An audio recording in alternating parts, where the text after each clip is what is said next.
Radio Espace Guinée. Chaque soir, les experts de la société civile, artistes ou chefs d'entreprise se retrouvent pour défendre leurs convictions sur 3 sujets d'actualité. Éditorialistes, experts, influenceurs, artistes, chefs d'entreprise, l'occasion d'entendre ces personnalités s'exprimer sur des thèmes divers et même hors de leur domaine d'expertise. Sur Espace, c'est Les Informés. Tierno Madjouba, Félix Tamba Milimouno.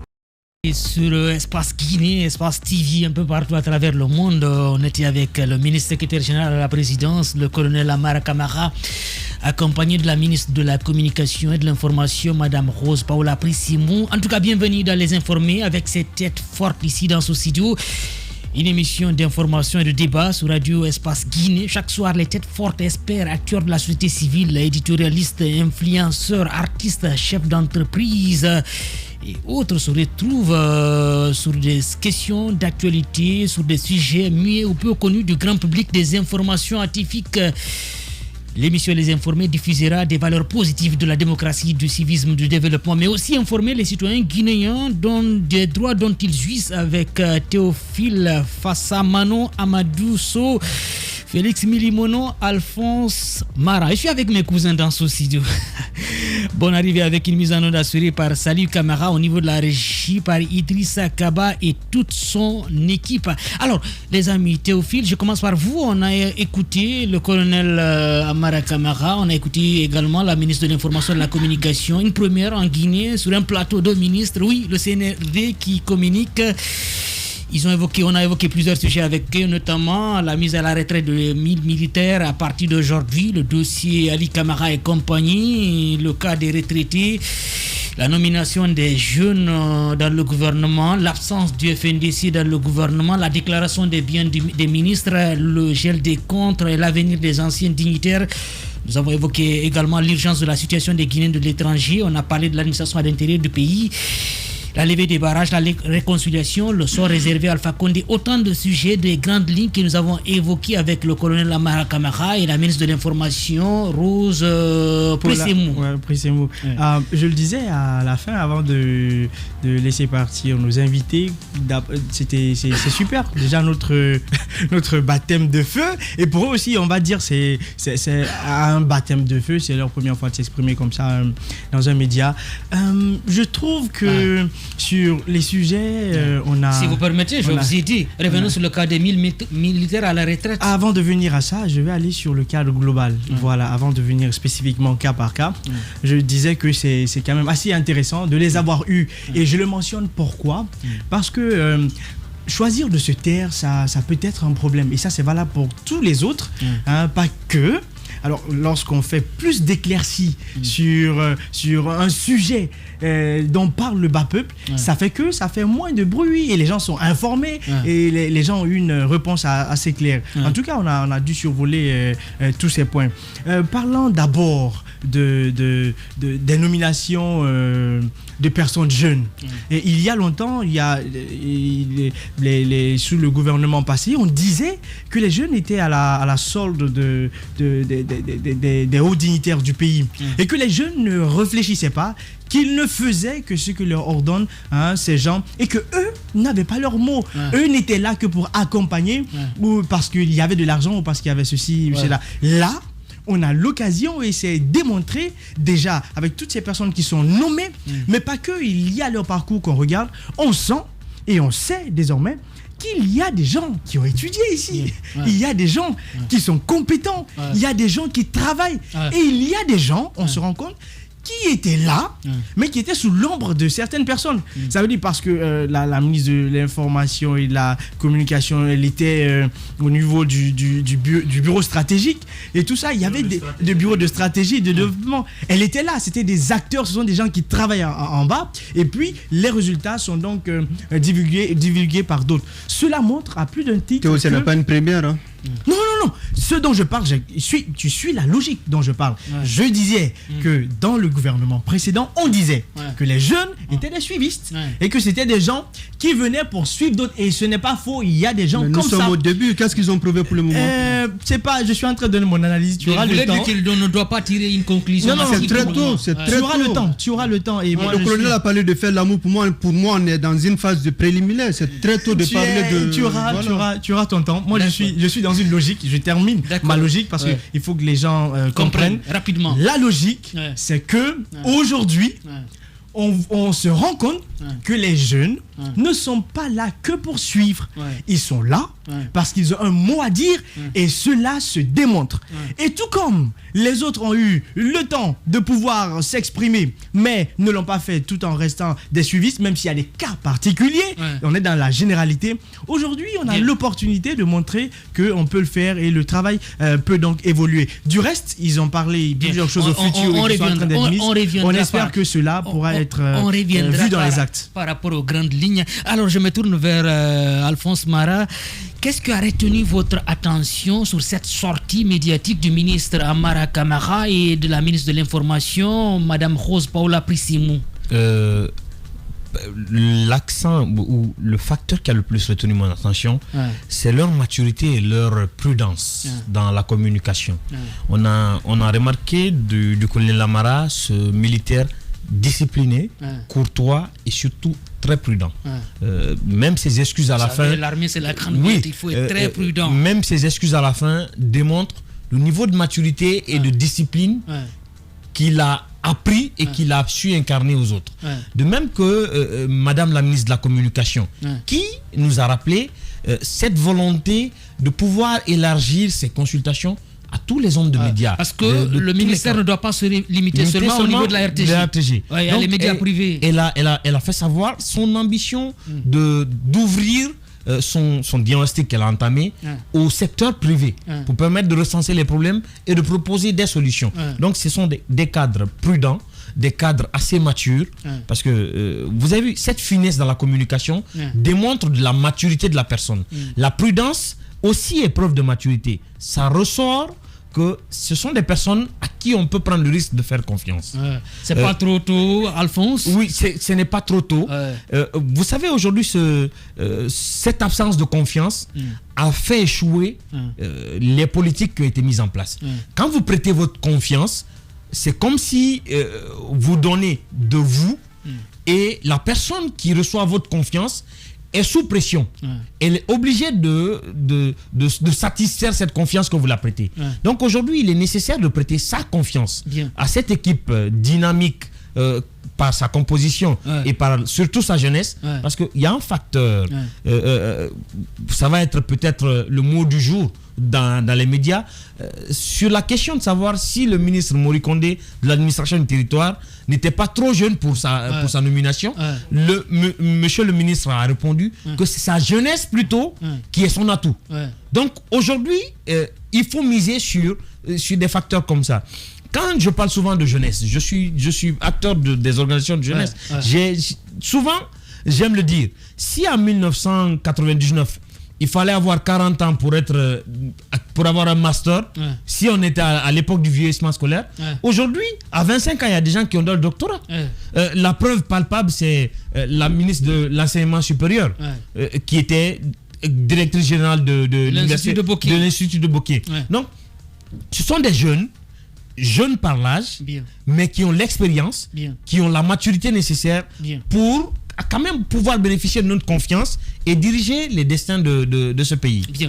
Alphonse Mara sur Radio Espace dans les informés. On se tourne vers vous, Alamadou So, par rapport à cette sortie médiatique du ministre Amara Camara et de la ministre de l'Information, Madame Rose Paula Prissimou.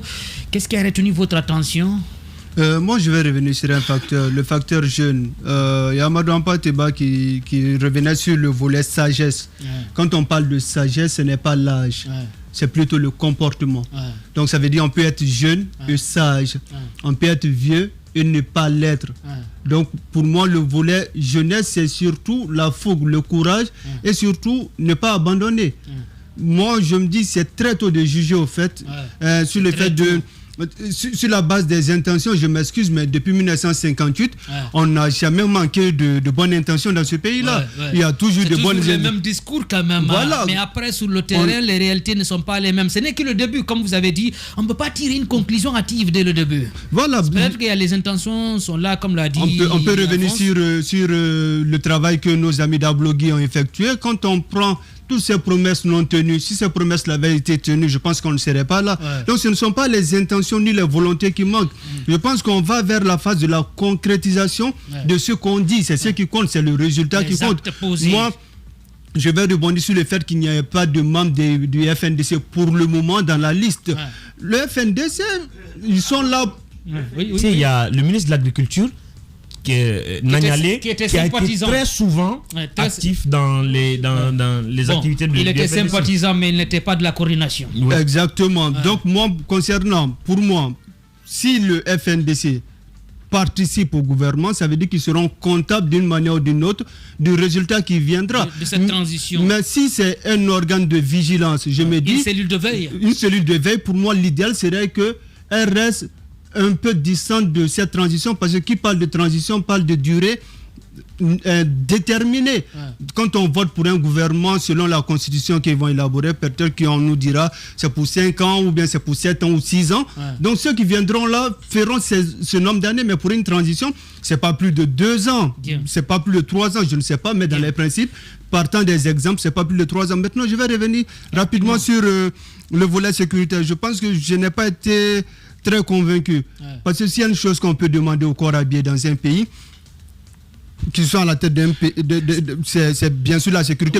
D'ailleurs, la première fonction régalienne d'un État, c'est de sécuriser ses citoyens et leurs biens. Voilà, donc la toute première fonction. Et la Guinée, c'est un pays de 12 millions d'habitants, ce n'est pas un si grand pays. Ok, on sait un peu plus naturellement parce que les statistiques ont eu lieu il y a 10 ans de plus. Voilà, même si Théophile n'a pas encore d'enfant, mais c'est vrai que la démographie a naturellement changé. Donc pour le moment, on tient compte des statistiques officielles qui sont au nombre de 12. Donc pour moi, la sécurité, ça ne peut pas attendre. Les Guinéens, avant on disait c'est parce qu'il n'y avait pas de courant dans le Grand qu'on a créé que les bandits attaquaient les gens. Aujourd'hui, qu'il y a le courant, on est toujours en insécurité. Je pense que ça, c'est un travail du quotidien, il faut qu'il le fasse très bien. Alors, de l'autre côté, je vais me tourner vers Félix avant de revenir vers vous, Alphonse et Théophile. Vous avez écouté ces ministres qui étaient avec nous dans cette émission aujourd'hui, les informer. Qu'est-ce que vous avez tiré de cette sortie médiatique? Sincèrement, quand j'ai regardé en face ces deux ministres, je me suis dit que l'espoir est encore permis. Vous êtes optimiste? Optimiste. Parce que nature, vous êtes optimiste?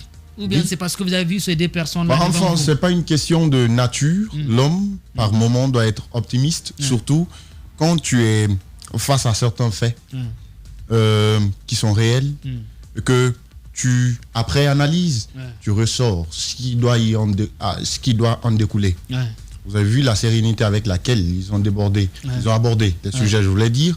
Ce que je veux attirer, pourquoi je suis optimiste. On parle de pouvoir. On parle de pouvoir. Le pouvoir Madiou, ça rend fou. Quand vous avez le pouvoir.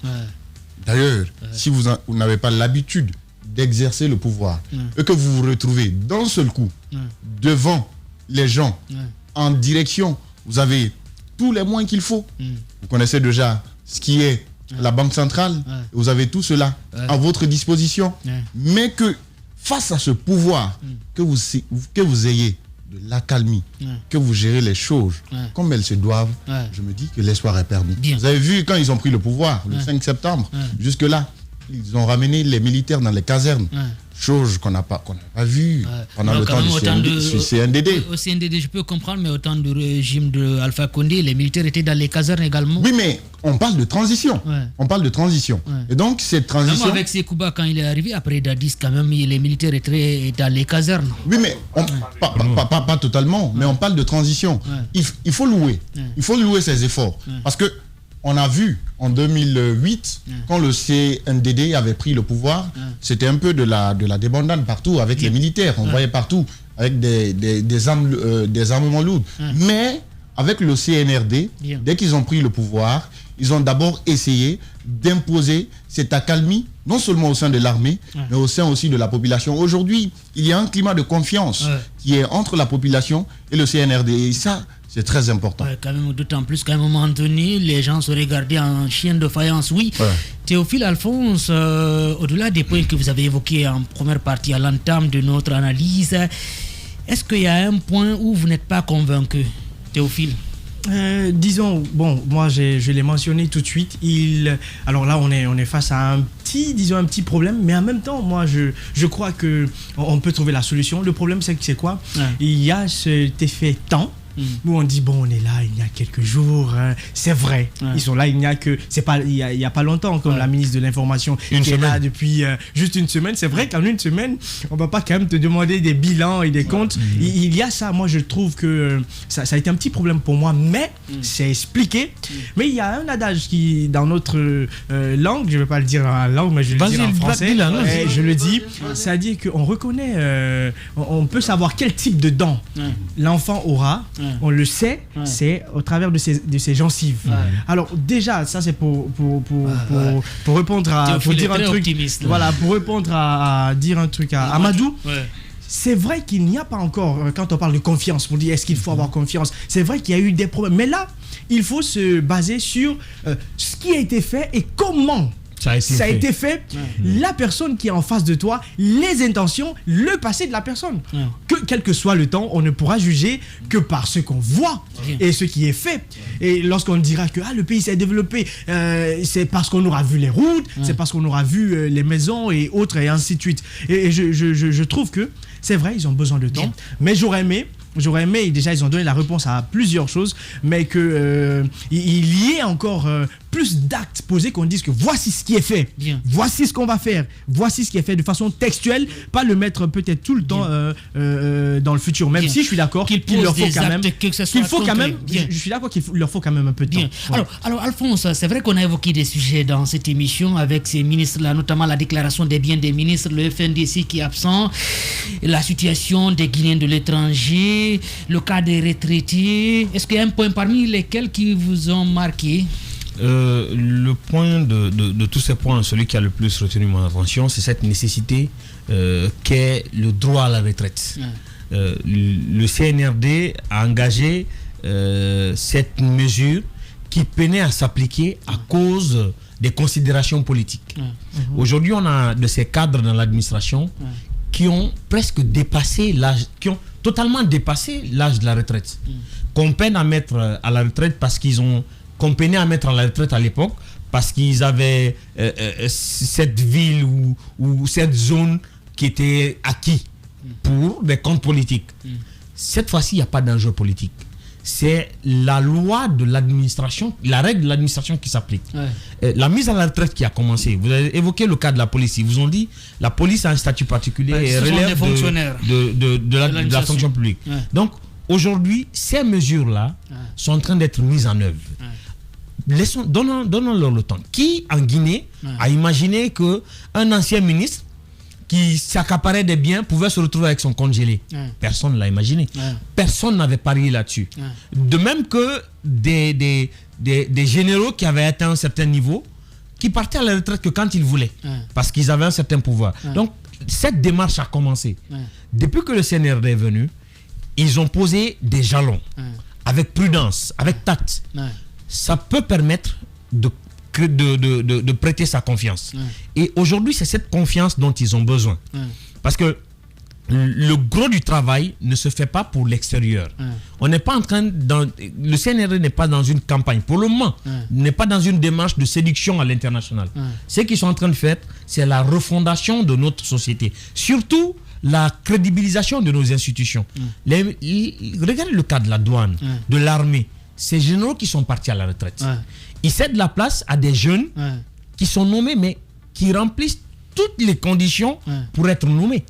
C'est qui sont formés, qui étaient à l'abandon à un moment donné. Qui ont toutes les aptitudes pour occuper les fonctions qu'ils occupent. Et aujourd'hui, vous pouvez évaluer par les premiers actes qu'ils ont posés depuis qu'ils sont nommés.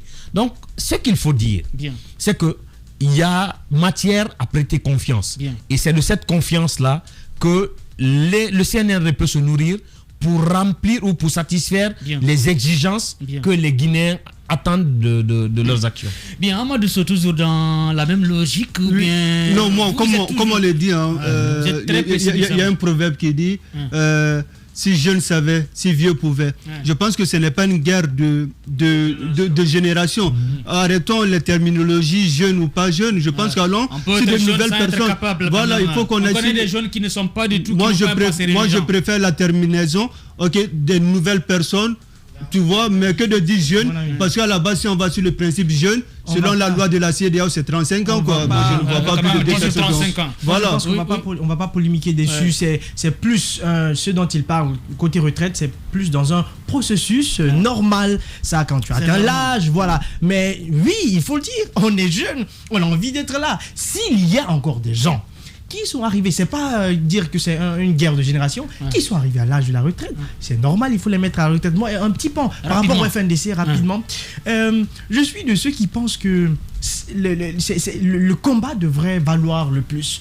L'objectif, c'était qu'on respecte la Constitution, qu'il n'y ait pas un tripatouillage constitutionnel, même si cela a eu lieu, ils se sont battus, ils ont continué, cela est arrivé, ce pourquoi ils se battaient, ça va, c'est bien.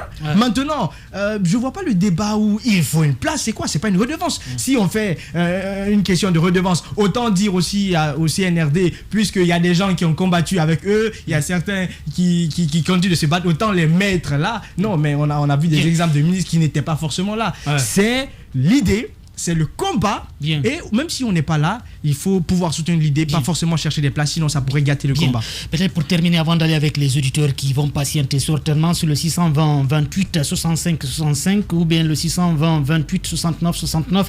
En tout cas, je vous rappelle que les messages sont attendus sur le 657 39 13 13. Félix Milimono, c'est vrai qu'ils ont évoqué des grandes lignes ici. Est-ce qu'il y a un autre sujet qui vous a marqué au-delà de ce que Alphonse, Amadou et Théophile ont évoqué? Bon, il faut d'abord dire que la transition n'est pas là pour développer un pays. C'est juste une étape transitoire, le temps pour eux de passer la main à un gouvernement élu démocratiquement. Bien, le micro. Donc, ce qui viendront, le gouvernement qui sera mis en place a déjà une mission. Les objectifs sont bien dégagés dans la charte. Les objectifs qui se sont fixés, comment dirais-je, la junte, le CNRD, entre autres la refondation de l'État, la justice, cette question de réconciliation d'ailleurs sur laquelle moi je bondis. Aujourd'hui, ils ont une patate chaude dans les mains. C'est la question de réconciliation. Pendant nous devons apprendre à vivre ensemble. Nous devons apprendre à vivre ensemble, quasiment. Tout en faisant la justice. Les 10 dernières années que nous avons vécues en Guinée, c'est tous comment on les a vécues. Et dernièrement, nous avons échappé à une guerre civile, il faut le dire. On a échappé à une guerre civile qui aurait dû, qui a peut-être, c'est par coup de chance qu'on a échappé à ça. Donc aujourd'hui, le CNRD vient dans une condition, dans une situation un peu compliquée, cette situation de réconciliation. Je veux bien voir comment ils vont s'y prendre. Et pour le moment, il faut le dire, c'est vrai qu'il est trop tôt, les autres l'ont dit, d'apporter un jugement par rapport à leur gestion. Mais, comme Théophile le disait, on ne peut qu'apporter un jugement par rapport à ce qui est fait. Ce qui n'est pas encore fait, on n'en parlera pas, mais par rapport aux actes qu'ils ont pour le moment posés, on peut dire que l'espoir est permis. Continuez à écrire les plus belles pages de l'histoire de la presse guinéenne sur Adafo Média. Mise en onde au niveau de la régie par Mamoudou Kondé, le colosse, Malik Silla Poutine, Lamine Sidibé à la radio. Ici, nous avons Saloum Kamara, même s'il est devenu bas maintenant. On se donne rendez-vous demain dans cette émission Les Informés. Portez-vous bien et bonne soirée sur Espace TV. Salut, je suis Jacques Léo Aleno. Retrouvez-moi tous les experts de la société civile, artistes ou chefs d'entreprise se retrouvent pour défendre leurs convictions sur 3 sujets d'actualité. Éditorialistes, experts, influenceurs, artistes, chefs d'entreprise, l'occasion d'entendre ces personnalités s'exprimer sur des thèmes divers et même hors de leur domaine d'expertise. Sur Espace, c'est Les Informés. Tierno Madjouba, Félix Tamba Milimono, Théophile Fassamano, Alphonse Mara.